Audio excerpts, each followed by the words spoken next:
Hello friends, வணக்கங்க. நான் ரதியா சமையல்லேருந்து சாந்தி பேசுகிறேன். எப்படி இருக்கீங்க? நல்லா இருக்கீங்களா? இன்றைக்கி நான் பாலக்கீரை வச்சு பாலக்கூரை உள்ளிக்காரம் தான் செய்ய போகிறேன். நான் எப்படி செய்கிறேன்னு உங்களை செஞ்சு காமிக்கிறேன். ஃபஸ்ட் டைம் வீடியோ பார்க்குறவங்க தான் சப்ஸ்கிரைப் பண்ணிக்கங்க. பக்கத்தில் இருக்க பெல் பட்டனை கிளிக் பண்ணிங்கன்னா நான் போடுற வீடியோவில் உங்களுக்கு உடனுக்குடன் வந்து சேரும். வாங்க வீடியோக்குள்ளே போகலாம்.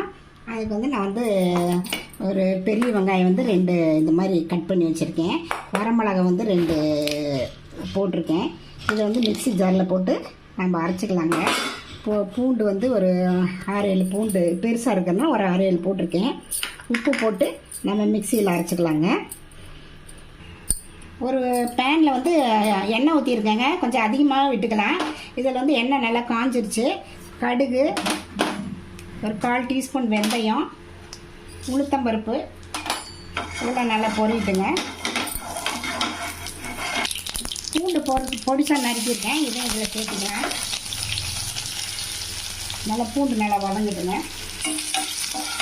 பூண்டு கொஞ்சம் நல்லா செவக்க வதங்கிட்டுங்க. தக்காளி 2 பொடிசாக கட் பண்ணி வச்சுருக்கோம். இதில் சேர்த்துக்கலாம். தக்காளி நல்லா வதங்கிட்டோம். தக்காளி பச்சை வாசம் போயிடுச்சுங்க. நம்ம அரைச்சிட்டு வந்த அந்த பேஸ்ட் இதில் ஆட் பண்ணிக்கலாம். இது கூட மிளகாத்தூள் 1 டீஸ்பூனு, ஜீரகத்தூள் ஒரு 1/2 டீஸ்பூனு, மல்லித்தூள் 1 டீஸ்பூனு, மஞ்சத்தூள் ஒரு 1/4 டீஸ்பூனுங்க, அப்புறம் பெருங்காயத்தூள் இதெல்லாம் போட்டு நல்லா அப்படி பெசரி வைக்கலாங்க. இந்த அரைச்சதுலேயே கொஞ்சம் தண்ணி ஊற்றிக்கலாங்க. தண்ணி ஊற்றிட்டு கொஞ்சம் உப்பு போட்டுக்கலாம். இன்னும் கொஞ்சம் உப்பு போட்டுக்கலாம். அப்புறம் இது நல்ல எண்ணெய் பிரிஞ்சு வர வரைக்கும் ஒரு 6-7 நிமிஷம் நல்லா வேகட்டுங்க. அப்படியே மூடி வச்சிடலாம்.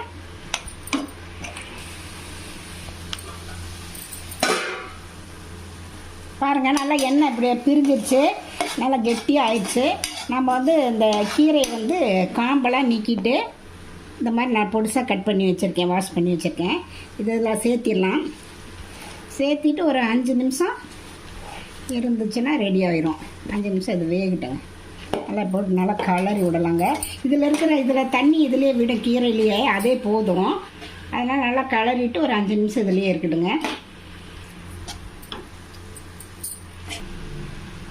பாருங்க, 5 நிமிஷம் ஆயிடுச்சு. நான் ரெடி ஆயிடுச்சு. நான் வேறு ஒரு பாத்திரத்துக்கு மாற்றிட்டு நான் காமிக்கிறேன். இது சப்பாத்தி, பூரி, இது சாப்பாட்டுக்கு ரொம்ப நல்லாவே இருக்குங்க. பாருங்கள் எப்படி இருக்குன்ட்டு. பார்க்கவே எவ்வளோ எம்மியாக இருக்குது. நீங்களும் இது மாதிரி ட்ரை பண்ணி பார்த்துட்டு எப்படி இருக்குன்னு ரதியா சமையலுக்கு சப்ஸ்கிரைப் பண்ணுங்கள், லைக் பண்ணுங்கள், ஷேர் பண்ணுங்கள். அடுத்த வீடியோவில் வேறு ரெசிபியை சந்திக்கிறேன். வணக்கங்க.